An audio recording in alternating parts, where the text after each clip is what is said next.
Wabarakatuh. And a very good morning to all. Right, okay. Now, for today's session, I want to continue with. Sorry, I will start with chapter one. Now,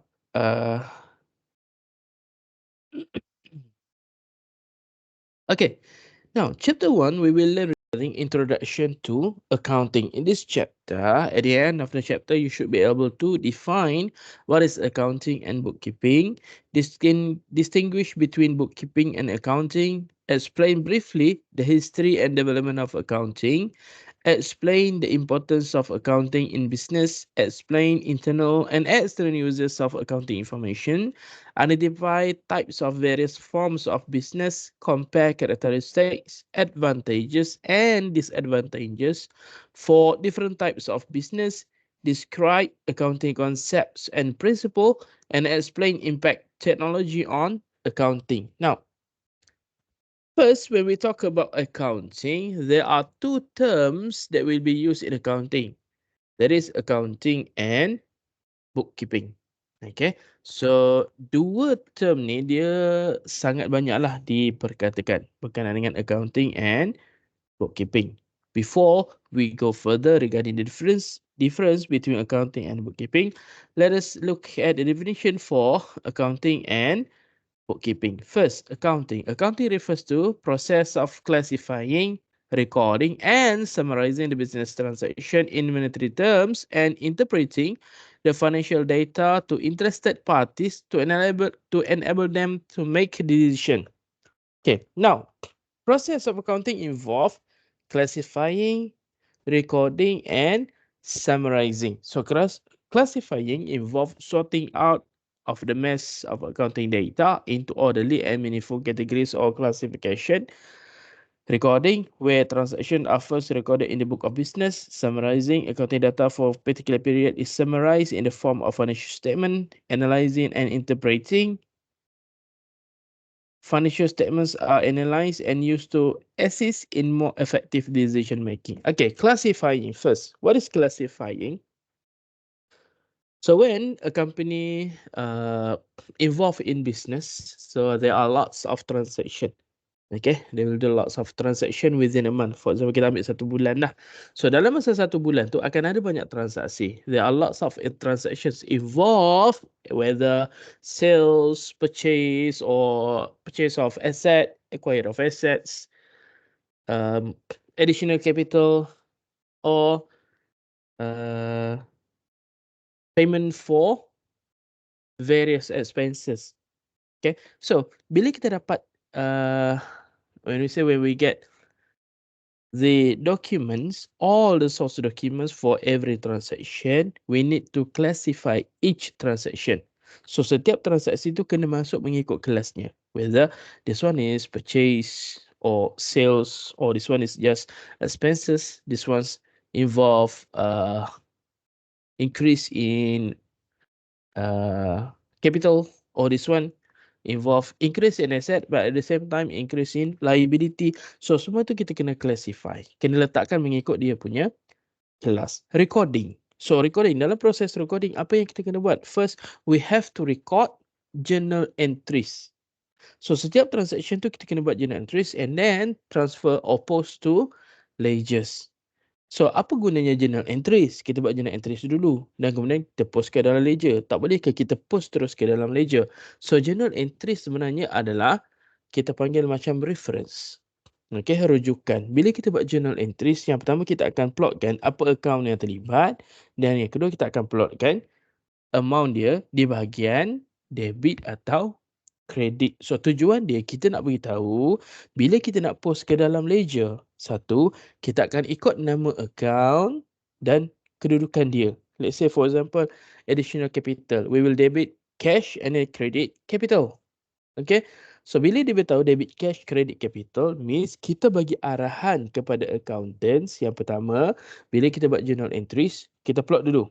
Account cash kena debit, account capital kena credit, and then amount dia. And then when we want to transfer to ledger, so kita akan ikut kedudukan asal. So cash account will be debit. Tetapi nama dia bukan cash. Nama dia kita akan letak pasangan dia dalam journal entries tu. Okay, so dia akan jadi cash account will be debited, rekod dia dekat bahagian debit, but particulars will be capital. So yang ni kita akan belajar dalam chapter 2 dan 3 bagaimana nak prepare account. Okay, cuma kita nak beritahu dulu proses recording. And then summarizing at the end of the year or at the end of the month, so accountants will prepare statement of financial position.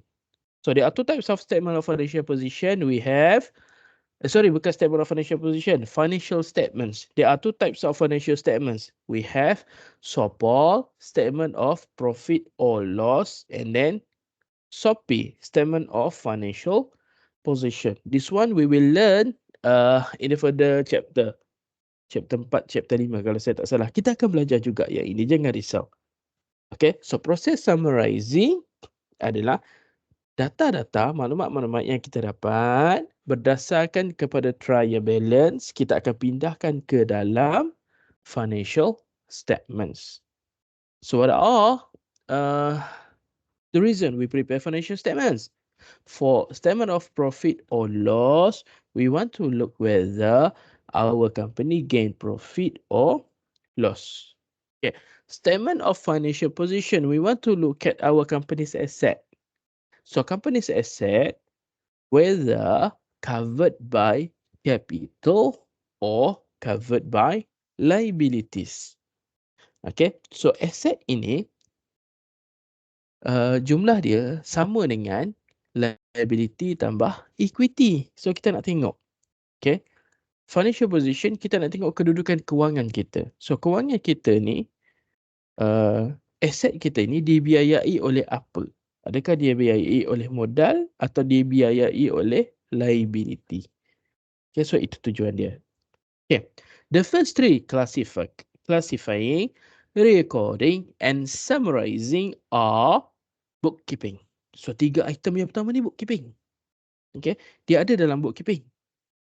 But analyzing and interpreting are accounting. Yang ni saja accounting. So accounting dia melibatkan semua termasuk analyzing and interpreting. So what is analyzing and interpreting? Based on the financial statement. Okay, so kita kena communicate. Proses dekat sini adalah communicate. Okay, communicate the information towards user. So siapa user? Jadi kita akan tengok siapakah user untuk financial statement. So kita nak communicate item ini, information ini kepada user. So user, when they get the information from financial statement, they will perform decision making. So apakah decision making dalam user? So nanti kita akan tengok siapakah user dan apakah bentuk decision making yang dia buat. Alright. Okay. Bookkeeping only involve classifying, recording and summarizing. So bookkeeping kita prepare saja sampai financial statement. But for accounting, we will prepare analyzing and then we will perform interpreting of data. Right? So these are the differences between bookkeeping and accounting. First, scope. Bookkeeping, limited scope, involve only classifying, recording and summarizing. Okay, so kita record saja. So data-data, maklumat-maklumat ini hanya dimasukkan ke dalam accounting records, ke dalam buku sahaja. Tidak kita tak communicate maklumat ini kepada user. So itu bookkeeping. Sebab itu nama dia bookkeeping. Simpan kira-kira. Okay. Accounting involve account and counting. Itu kaedah dia. Right. So accounting where the scope includes bookkeeping plus analyzing, interpreting, communicating, planning and making decision. So based on the analyze, okay, kita analyze kita punya financial statement. So banyaklah kaedah untuk analyze financial statements. One of the method is to perform kita panggil nisbah. Okay, dia ada buat ada satu part yang kita buat analyze ini, kita kira apakah nisbah kecairan, nisbah hujan asid, adalah tu kaedah dia. Right, saya tak pasti kita akan belajar ataupun tak. Sebentar ya, saya check. Okay, we will learn in chapter number 5, accounting ratios. So dalam accounting ratios, kita akan buat analisis nisbah. So itu kaedah accounting. Kita analyze financial statement, whether this company actually perform or not in their business. Okay, purpose of bookkeeping to provide financial information to enable the accountant to proceed with the remaining stages of the accounting process, while accounting to produce financial statements to enable users and interested parties to make comparison, plans, forecasts, and decision.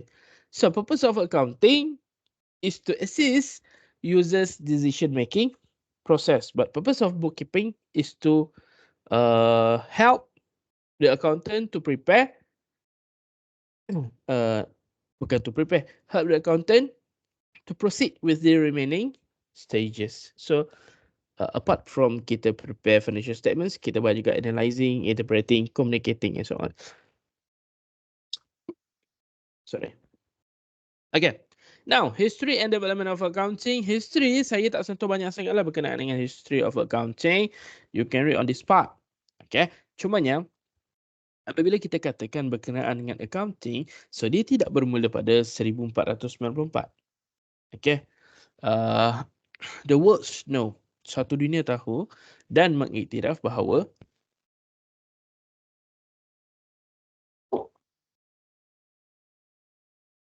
kaedah perakaunan moden yang kita guna sekarang, bookkeeping yang kita guna sekarang, rekod bertulis dan sebagainya, diperkenalkan oleh Luca Pacioli. That's why he is known as father of accounting.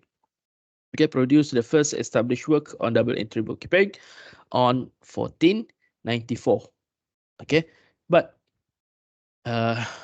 when we look further, now accounting can be traced back some 7,000 years ago to the early civilizations of Egypt, Babylon, Greece, and Rome. Okay, but sebenarnya kaedah perakaunan ini sudah berlangsung lama. Berlangsung lama bila? Seawal penciptaan manusia pertama, Nabi Adam AS. Okay, jadi Allah dah perkenalkan sistem accounting ini. Kita dah diperkenalkan dengan sistem accounting ini semenjak penciptaan makhluknya. Penciptaan makhluknya yang mana? Sebelum manusia, siapa dicipta oleh Allah? Jin. Golongan-golongan jin. Okay. So, apa tujuan Allah cipta jin dan manusia? Untuk menyembah dan beribadat kepada Allah. Right? So, apa indikator dia yang mengatakan kita ini sudah menyembah dan beribadat kepada Allah? Allah sediakan malaikat untuk mencatat setiap amalan jin dan manusia. So, malaikat mana? Okey, dan Atik. Okey, mencatat amalan baik, amalan buruk. So, amalan buruk dicatat di sebelah kiri, amalan baik dicatat di sebelah kanan. Sama juga macam accounting. So, accounting dia memerlukan double entry or dual entry process. Dual entry. So, means account tu dia ada dua bahagian. Satu bahagian debit, satu bahagian kredit. Okay, debit merujuk kepada kiri, kredit merujuk kepada kanan. Sebenarnya bukan kata pertambahan pengurangan, tetapi dia nak memberitahu debit ni ruangan belah kiri, kredit ruangan belah kanan. Debito, kredito, itu asalnya. Right? Dia ambil daripada mana? Dia ambil daripada konsep dosa dan pahala. Kenapa dia katakan dosa dan pahala? Satu, kalau kita tengok, kita catat expenses perbelanjaan di sebelah debit. Sedangkan hasil dicatat di sebelah kredit. Sebenarnya adalah dia punya sebab buat begitu berdasarkan kepada accounting equation, persamaan perakaunan. Nanti saya akan terangkan dalam chapter 2. Ya, cumanya apabila kita aplikasi konsep dosa dan pahala, maka ia bersamaan dengan konsep perakaunan. Catatan untuk belanja dan hasil. Okey. Dosa belanja merujuk kepada dosa. Hasil merujuk kepada pahala. Kaedah catatan yang begitu. Okey, jadi apabila kita nak tahu untung atau rugi, kita akan tengok yang mana satu lebih besar. Sama ada perbelanjaan atau hasil. Sama juga penentuan kita ke syurga. Dosa atau pahala. Tetapi itu bukanlah titik muktamad dia. Sebenarnya untuk kita ke syurga, yang kita perlu adalah kasih sayang Allah. Okey, baik. patah balik kepada account. Right? So itu adalah sejarahnya. Sebenarnya banyak lagi lah. Kalau kita cari-cari maklumat sebenarnya kita boleh jumpa. Baik. Second, development of accounting in Malaysia. Okay. Now, accounting in Malaysia dia ada perkembangan accounting di Malaysia. Satu,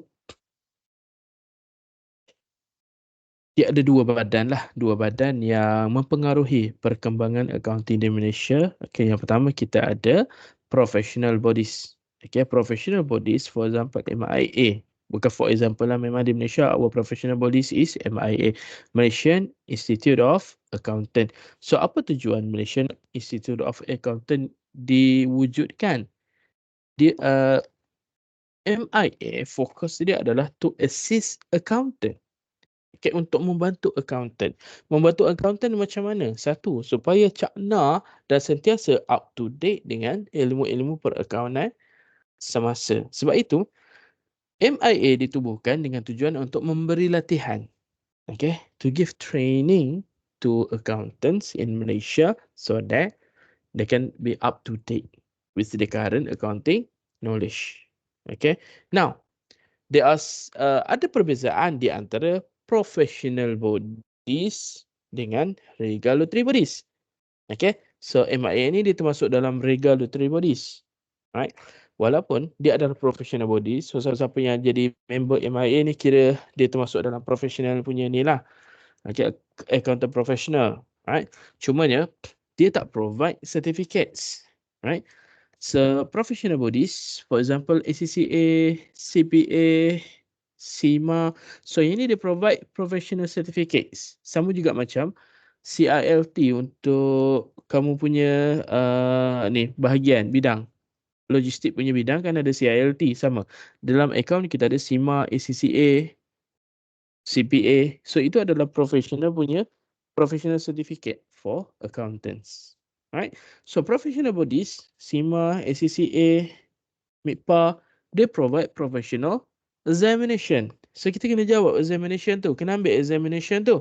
And then kalau lulus, baru dikira kita dapat title. Cumanya, for accountants, they have to at least have 2 years of experience in accounting field. Kena bekerja dalam bidang perakaunan selama 2 tahun. Baru boleh menggunakan title CCA, CPA, or SIMA. Okay, dekat nama mereka. Okay, and then second one we have MASB, Malaysian Accounting Standard Board. So what is MASB? MASB is different from MIA. So MASB are a standard issued macam ni lah. MASB ni dia regulatory bodies tetapi dia tidak fokus kepada accountant tetapi fokus kepada financial statements. So in order for company to prepare financial statements, they have to refer to Malaysia Financial Reporting Standard. Malaysian Financial Reporting Standard, MFRS. So MFRS are the guidelines. The framework needs to be followed by every companies in Malaysia, every business entities in Malaysia in order for them to prepare their financial statements. Okay, so kena follow satu persatu. Right? So what is MFRS? MFRS sama saja macam mana-mana akta yang ada. Macam kalau kamu ada belajar tentang Companies Act ke. So begitulah konsep dia. So dia adalah guidelines. Cumanya MFRS dia menjurus kepada penyediaan penyata kewangan. Dia tak adalah berkaitan dengan tata urus syarikat dan sebagainya. MFRS memang solely kepada penyata kewangan. Okay. Dalam urusan penyediaan penyata kewangan, so lebih tahu setiap item ini dia termasuk dekat bahagian yang perlu digunakan, apakah elemen-elemen yang perlu diadaptasi, apakah item-item yang kita tak boleh report dalam financial statements. Item yang tak boleh report dalam financial statements bukanlah nak kata item tu disembunyikan, tak. But there are certain industries yang memang tak diiktiraf di Malaysia. So bila industri itu tidak diiktiraf, maka financial statement atas industri tersebut tak sah. Apakah industri yang tidak diiktiraf? For example, pelacuran. Benda tu tak diiktiraf di Malaysia. Pornografi tak diiktiraf di Malaysia. So kalau ada company yang menjalankan perniagaan atas tiket pornografi, maka ia menjadi satu kesalahan. Right? Dan benda tu tak ada guideline berkenaan dengan nak report yang ini sebagai item di bawah mana. Tak ada. Sebab Malaysia tak iktiraf perniagaan tersebut. Right? Kalau negara lain macam Thailand, Japan, certain countries in Europe, majority countries in Europe mengiktiraf pornografi itu sebagai satu industri, so adalah kaedah-kaedah untuk melaporkan hasil dan sebagainya. Tetapi Malaysia tak ada. So MFRS dia tak cover skop yang itu. Right? So MFRS covers uh, legal business in Malaysia. Only legal business in Malaysia. Tetapi dalam kita nak melaporkan penyata kewangan, kena follow guideline yang dia buat lah. Right? Sama macam kita nak bawa kereta. So kena follow lah undang-undang jalan raya yang telah dikeluarkan oleh JPJ atau konsep dia. Right? Okay. The purpose of accounting in business first is to know a financial status of organization. Okay. The company will prepare SOP, statement of, sorry, not SOP, SOPOL, statement of profit or loss. So kita nak tengok whether company can generate income or not. Tu purpose dia untuk kita prepare financial statement. Satu, kita nak tengok company boleh generate untung ke tak. Yang kedua, kalau untung sebenarnya, untung dalam bentuk macam mana? Adakah untung dalam bentuk aset kita atau untung dalam bentuk jualan, kita panggil apa tu? Jualan secara hutang atau konsep dia. Right? For easy reference, humans have limitation in memorizing large amount of information. Okay, normal. For easier reference, kita tak boleh nak simpan memori kepala kita, otak kita, walaupun dia lebih power daripada superkomputer, tetapi sebenarnya we tend to forget what we try to remember. Okay, itu kelemahan kita. Sebab itu, penyata kewangan disediakan sebagai rujukan. Sebab kita tak boleh simpan semuanya dalam otak. Setiap masa kita akan dapat informasi-informasi yang baru. Kadang-kadang apa yang kita tak gunakan tu, dia bukan hilang tau. Tapi dia simpan di dalam otak kita tu. Dia akan jadi macam tertindih. Lama-lama, kita tak jumpa dekat mana kita simpan. Itu konsep dia. Alright? To avoid misleading financial statements. Okay, what is misleading financial statements? So financial statements sometimes kalau kita tak simpan proper record, kemungkinan besar dia akan menjurus kepada kes-kes jenayah. Kes jenayah yang macam mana? Bukan kes jenayah macam tembak orang dan sebagainya, tak. Tetapi lebih menjurus kepada penggubahan wang haram, pecah amanah. So apa-apa yang berkaitan dengan pengurusan lah. Right, so kalau kita tak simpan financial record yang lengkap, kemungkinan besar kita akan terlibat dalam kes-kes sedemikian. Right, so that is the importance of prepare accounting in business.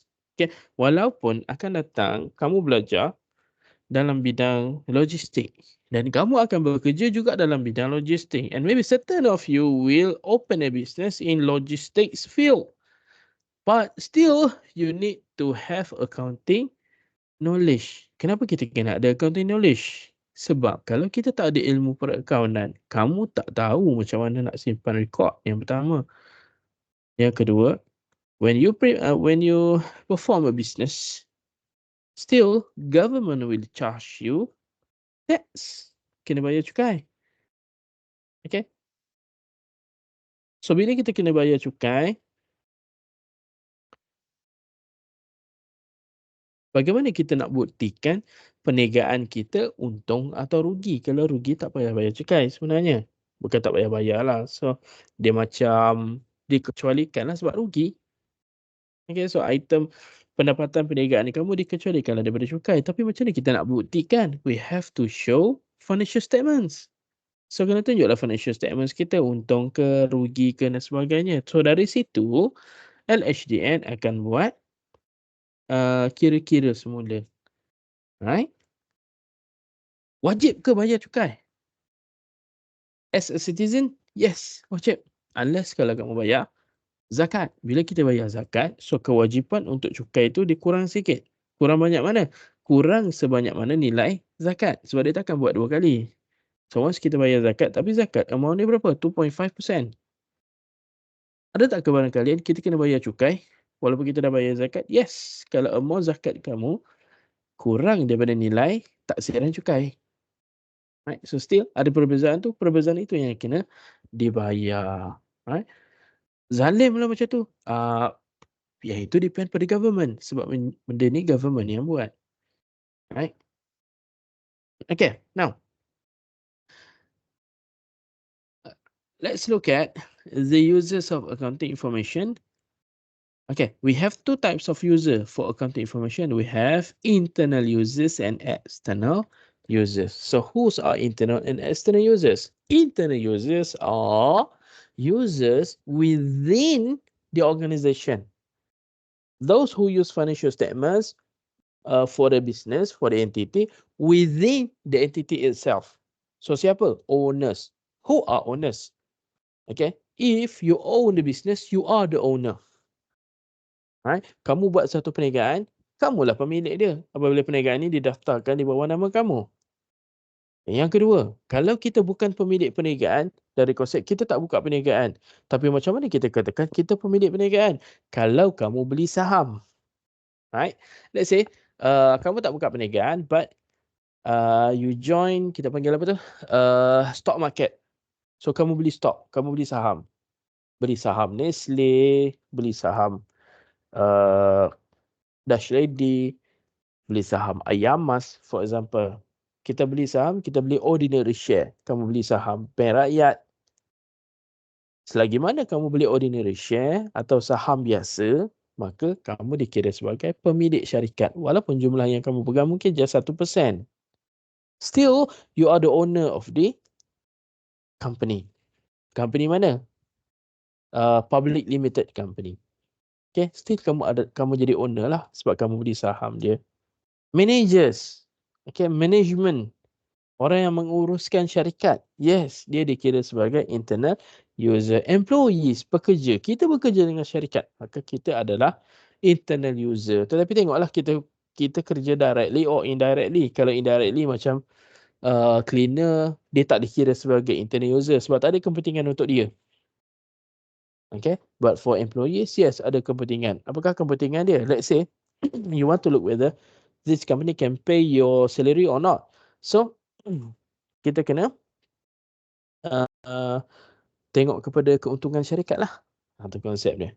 Alright, external user, those who are outside of the companies, external parties.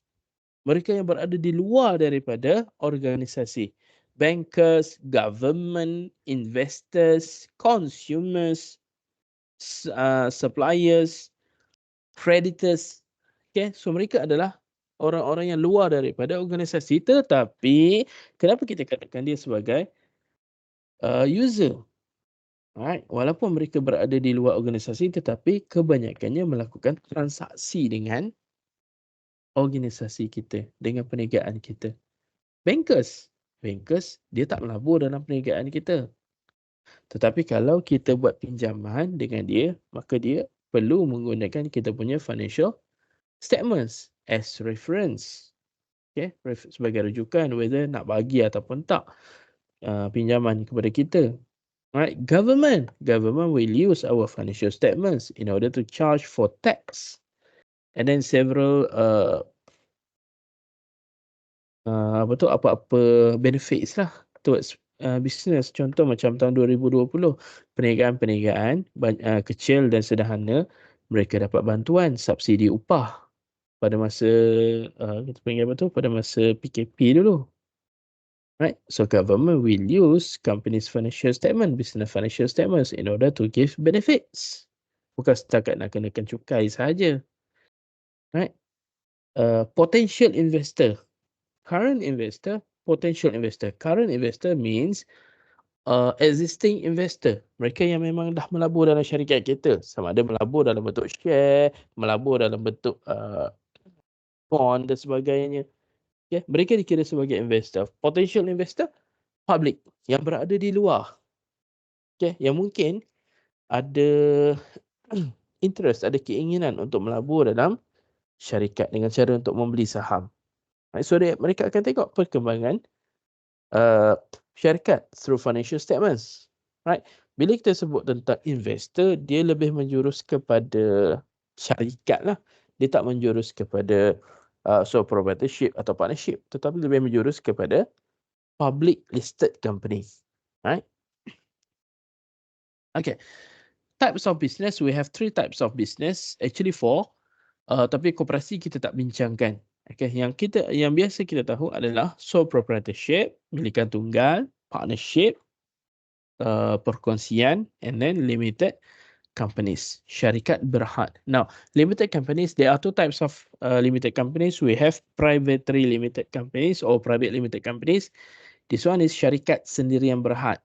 If you read the name of the company and you found SDN BHD, sendirian berhad at the end of the name. So this one is private limited companies. But if you see, for example, Petronas Berhad, Petronas Dagangan Berhad, when it ends with a Berhad, this means this one is public limited company. Okay. There are one characteristics that become the main difference between public limited dengan private limited company. Sekejap lagi kita akan tengok. Right. First, these are the characteristics of each types of business. Okay, sole proprietorship registered under Business Registration Act 1957. Partnership registered under Business Registration Act 1956 and 57. Registered with Companies Commission of Malaysia. Okay, and then limited companies registered with the Companies Commission of Malaysia under Companies Act 2016. Okay, partnership, dia ada satu akta yang berkaitan dengan dia, iaitu Partnership Act 1961. Dia memang ada satu akta khusus untuk partnership. Okay. Semasa pendaftaran juga mereka akan rujuk kepada Partnership Act 1961. Right. Okay. Ownership. These are the main difference between each types of business. First, in terms of registration. Second, in terms of ownership. Sole proprietorship, dia ada perkataan sole, milikan tunggal. That means the owner for this business is only one person. Only owned by one person. Okay.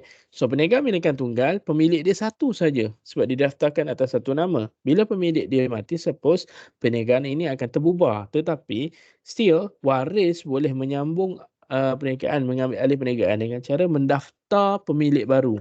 Perniagaan ni kita boleh daftarkan pemilik baru. Still boleh kekalkan nama perniagaan ni. Alright. Okay. Partnership owned by 2 to 20 partners. Okay. 2 hingga 20 means dia punya owner dia mesti lebih daripada seorang. Sebab nama pun partnership. Macam berkahwin lah. Partnership ni sama konsep macam berkahwin. So tak ada orang berkahwin seorang-seorang. Tak ada. So berkahwin dia mesti ada melibatkan 2 orang. Lelaki dan perempuan. Sama juga partnership. Mesti melibatkan 2 owner. Maximum will be 20. Okay. But for professional partnership, 2 to 50. What is professional partnership? For example, lawyers, architects, accountants, dan satu lagi doctors. So bila dia nak buat partnership business, so mereka boleh daftar sehingga 50 orang. Yang ni untuk professional partnership lah. Okay. Company, maximum of 50 shareholder. Minimum of 1 and maximum of 50 shareholders. This one is for private limited company. But for public limited company, infinity and beyond. What is infinity? Means public limited dengan privately limited, the difference between this company is only public limited companies are allowed to issue their share towards public.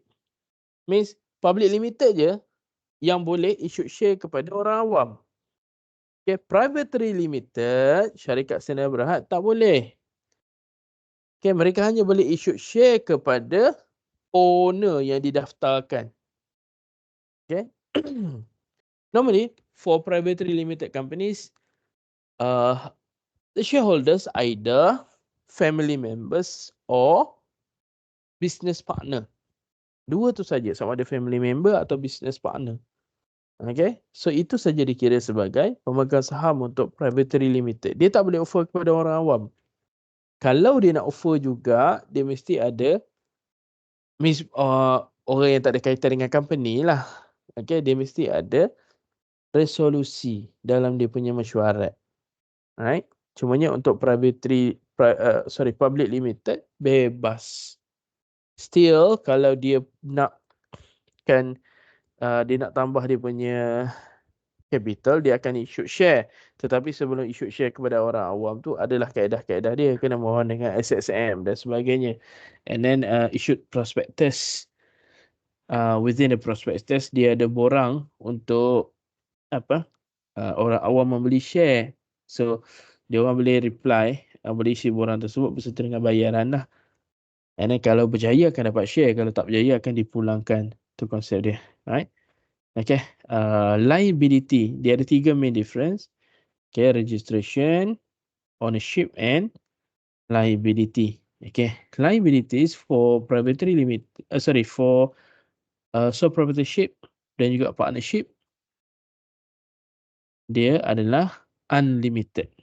But for partnership, kalau dia apply untuk limited liability partnership, adalah okay.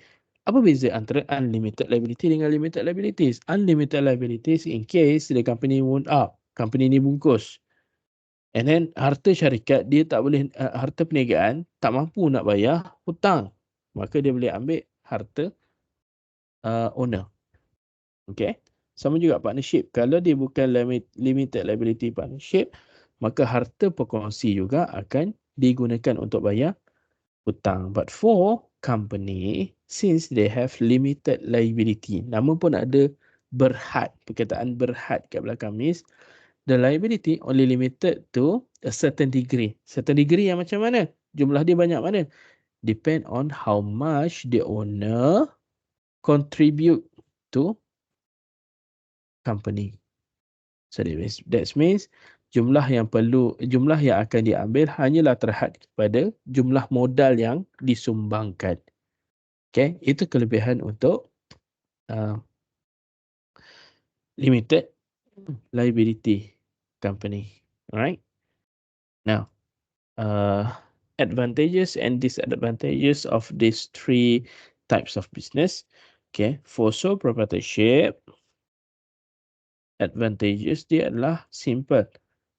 Ini boleh baca lah, saya tinggalkan kepada anda untuk baca. Sebab ini kita panggil direct sahajalah. Cumanya untuk sole proprietorship, senang kita kata, mudah untuk ditubuhkan. Okay, mudah untuk ditubuhkan. Means kita daftar sahaja. Daftar sahaja, kita dah boleh tubuh perniagaan. As long as kita menepati syarat-syarat dia lah, umur sekian-sekian dan sebagainya. Okay, no separation of ownership and management functions. Okay, so kita lah owner, kita lah pengurus. Orang lain tak boleh campur untuk sole proprietorship. Lower tax burden. Kenapa lower tax burden? Sebab subject tu personal income tax. Ya, walaupun kita ada perniagaan, tetapi cukai yang akan dikenakan hanyalah cukai individu. Personal income tax means atas taksiran kita lah. Kalau company dia ada 2. Satu, owner akan ada personal income tax. But company itself dia ada company's tax. Alright. Okay, disadvantages, limited capital. Sebab seorang pemilik, maka limited lah dia punya modal. Okay, unlimited liability in case companies business wound up, we need to contribute our own asset. Okay, our personal asset. And lack of continuity. Lack of continuity means if the owner is dead, then automatically the business will close. Okay, terbubar, dismiss. Right. So bila pemilik mati, automatic business tu tak dikira mati sekali lah. Itu konsep dia. Right. Okay, partnership sama juga, mudah untuk ditubuhkan. Okay, as long as kita daftarkan cukup syarat untuk partner.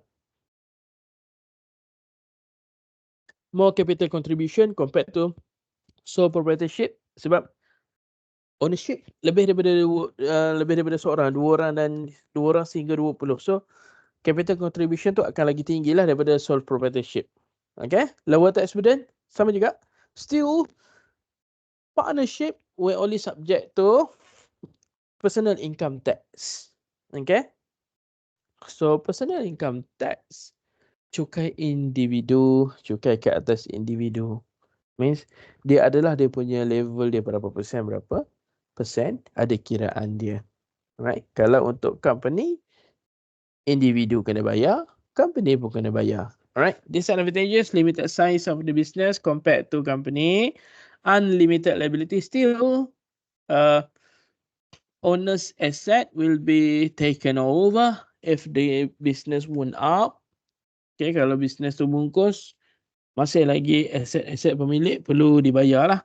Perlu bayar kepada creditor. Lack of continuity sama juga kalau ada kematian. Perniagaan ini sebenarnya boleh terbubar unless kalau kita daftarkan orang baru lah. Right. Limited companies, advantages, availability of capital. Okay. Up to 50 owner for privately limited, unlimited owner for public limited company. So, dia akan lagi banyak lah sumbangan modal dia untuk company. Okay. Melalui jualan share lah, issuance of share. Continuity walaupun shareholder mati tetapi company ni takkan terbubar sebab ownership boleh berubah. Okay. Share punya ownership boleh berubah kepada orang lain. Alright. Limited liability terhad kepada jumlah contribution. Okay. For liability means kalau company bungkus dia tak kacau lah aset pemilik. But the disadvantages, greater control, that means lagi besar company, lagi susah lah untuk diuruskan. Tax liability, they are double taxation. Double taxation means satu, company kena bayar tax atas nama company tax sebab bila kita tubuhkan company whether privately limited or public limited, company tu sebenarnya satu entiti. Kita shareholder or manager adalah satu entiti yang berlainan. Owner dan company dia macam dua orang yang berbeza. Sebab itu tax dikenakan kepada owner, personal taxation, personal income tax. Tax juga dikenakan kepada company tax. Sama juga macam zakat. Zakat ada dua. Zakat harta untuk pemilik dan zakat perniagaan. Zakat harta dan zakat pendapatan untuk pemilik. Dan zakat perniagaan tu sendiri.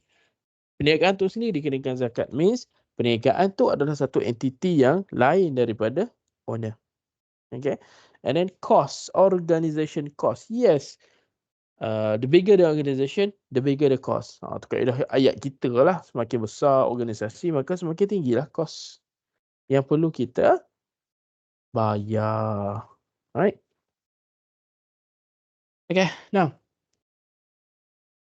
Apa yang penting untuk tiga jenis perniagaan ni tadi, kamu kena tahu berkenaan dengan registration, ownership and liability. So, yang lain tu mesti kena baca lah. Alright. Okay.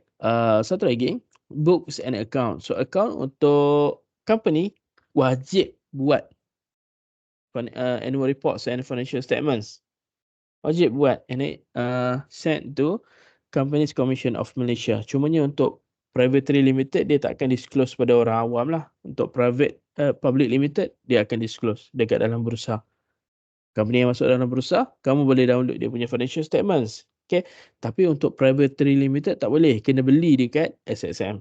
Okay. But for sole proprietorship, partnership tak perlu sediakan account.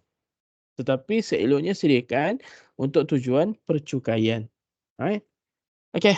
And then the accounting concept and principle, this one is important. Yang ni penting. Okay. Yang ni kena ambil tahu semua item ni. Alright. Satu. Entity concept. Business is separate and distinct from its owner. So, perniagaan, entity concept, berdasarkan entity concept, perniagaan dan owner adalah dua orang yang berbeza. Itu konsep entity. Sebab itu, harta perniagaan, kita tak boleh sekalikan dengan harta pemilik. Kalau pemilik ambil duit perniagaan, dikira sebagai drawings. Okay? Ataupun withdrawal. Ambilan. Sebab dia adalah dua entiti yang berbeza. Going concern. What is going concern? Going concern means business ini kita anggapkan dia macam manusia.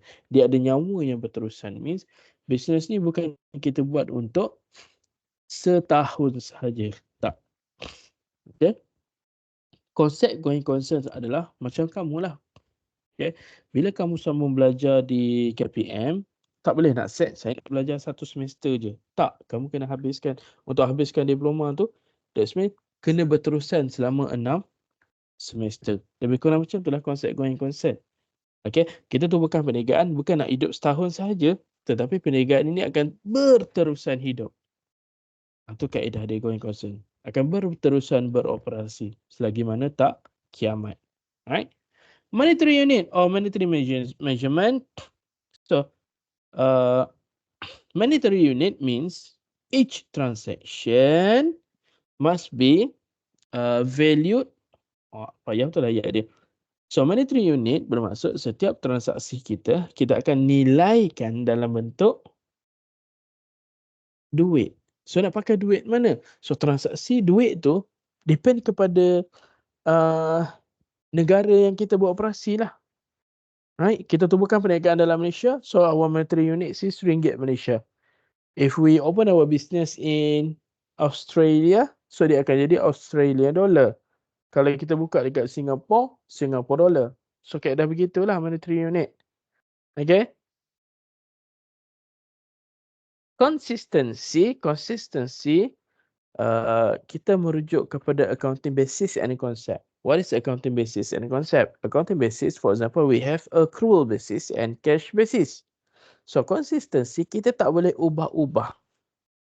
Okay, consistency ni dia sama macam jantina lah. Jantina kita lelaki-lelaki lah sampai kita meninggal. Dia tak boleh tiba-tiba tahun ni lelaki, tahun depan perempuan, tahun satu lagi lelaki pula. Tak boleh. Dia tak begitu. Consistency means apabila kita menggunakan satu kaedah, maka ia akan terus berterusan sampai bila-bila. Okay, itu kaedah consistency in accounting. When we use accrual basis, so for the rest of company's life, we need to use accrual basis. Okay, in our financial report. Right. Kalau kita gunakan straight line method for depreciation, for this kind of asset, kita akan gunakan kaedah straight line method juga untuk depreciation. Right. Okay, accounting period. Accounting period refers to time frame. Okay, so time frame. Tahun bila? Kita punya tahun kewangan. And then we need to prepare our financial report within the time frame, whether monthly, quarterly or yearly. So kalau kita set kita punya time frame, kita setahun daripada 1 Januari sampai 31 December. So our accounting period will be starting on 1st of January until 31st of December. Itu kaedah accounting period. Dia ada time frame dia. So time frame dia ada berapa bulan dia tetapkan. Depend kepada company dia nak tetapkan berapa. Okay, berapa lama? 6 bulan, setahun. Accounting period ni dia sama macam kamu punya kaedah mudah untuk kita tahu, sama macam road tax kereta dan juga lesen. Okay, lesen yang kamu guna, lesen tu kan ada time frame dia berapa tahun, setahun ke 2 tahun. So gitulah kaedah accounting period. Okay, double entry. So double entry, each transaction must have 2 records. So record dia ada 2. Ada satu account akan debit, ada satu account akan credit. Itulah kaedah double entry. Okay. So perniagaan ni dia sama macam kita tepuk tangan lah. Transaksi ni dia sama macam kita tepuk tangan. Dia takkan jadi kamu tepuk belah kiri, dia tak akan bunyi. So dia kena dua-dua. Okay, itu kaedah dia. Sama juga double entry. Okay, for example, kita buat sales. So revenue akan meningkat.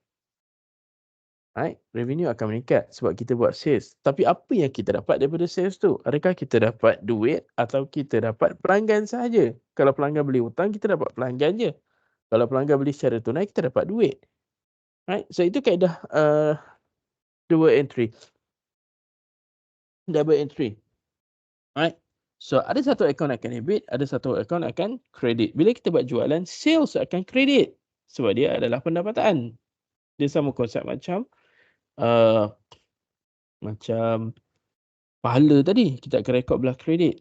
Okay, pada masa yang sama kita dapat duit. So duit belah debit, asset. So kita akan debitkan account cash. Right. So double entry kita akan tengok masa chapter 2 atau chapter 3. Okay. Historical cost means every asset kita akan rekod pada nilai cost. Contoh kita beli kereta.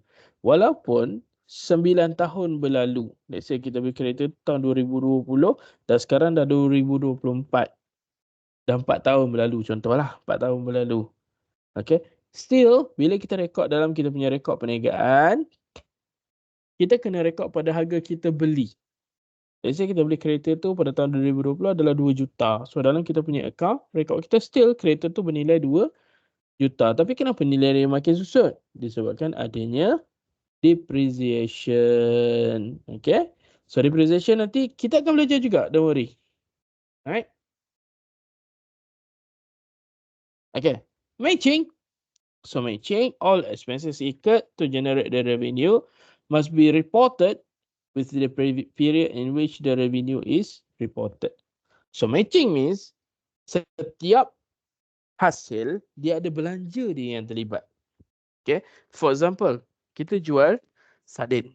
Jual sardin, kita punya pendapatan kita adalah sardin. Tetapi apakah kos kita? Kos kita adalah sama ada kita nak buat atau kita nak beli sardin tu. Kita pergi ke Jason, kita beli Maggi. Contoh kita beli Maggi. Paling mudah kita beli Maggi. Satu paket tu RM5 contoh. Okay. Kita pun bawa ke asrama. Kita jual satu paket tu RM1.50. RM1.50. Tengah-tengah malam, pukul 12, tak ada kedai buka. Dan kalau kamu nak pergi ke 7E pun, tak boleh. Tak boleh keluar. Right? So, kaedah macam mana? So, kita kena beli dengan member-member kita.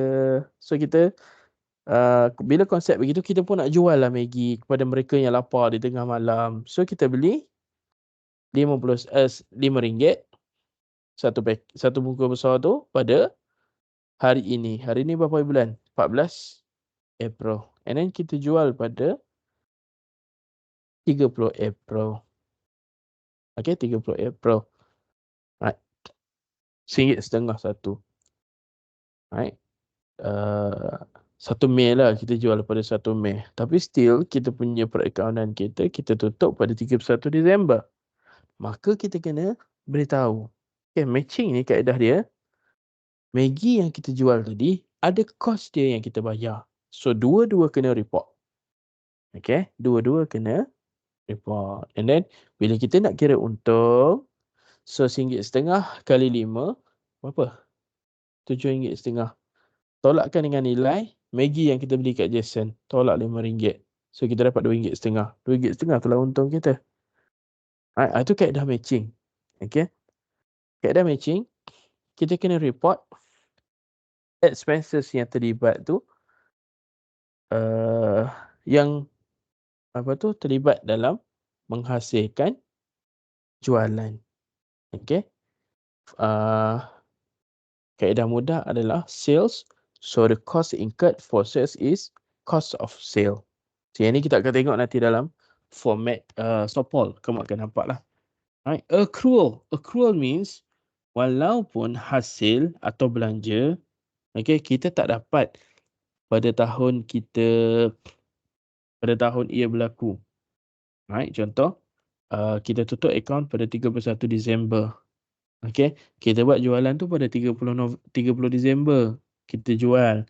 Tetapi hasilnya masih, duitnya kita tak dapat lagi. Orang tu nak bayar 2 minggu kemudian. Iaitu pada 4 Januari. So dah tutup dah tahun. Dah tutup tahun, dah habis, dah tempoh. Jadi duit yang kita tak dapat itu dikira sebagai accrued income. So accrued income, walaupun duit tu kita tak dapat lagi. Tetapi hasil tu kita dah kena report dalam tahun semasa. Okay, kita tutup pada 31 Disember 2023. Tapi kita dapat duit pada 14 Januari 2024. Tetapi jualan tu kita kena rekod pada 2023. Itu konsep accrual. Alright. Dia tak kisah duit dapat bila, as long as jualan tu berlaku dalam tahun kewangan tersebut, maka kita kena report. Okay. And then the last one is realization. Profit is considered as earned or realized at the time when goods or services are passed to the customer. Okay. Realization, kaedah dia adalah kita macam tadilah, right? Kita kira barang tu dah jual walaupun pelanggan tak bayar lagi. Okay? Kita jual pada 31 Disember, pelanggan bayar pada 2 Januari. Walaupun kita tak dapat duit lagi, tapi pada 31 Disember tu kita dah kena rekod sebagai profit. Itu kaedah realization. Alright? Okay. Okay, and then the last part is impact of technology and accounting. So yang ini bacalah. Right, baca saja.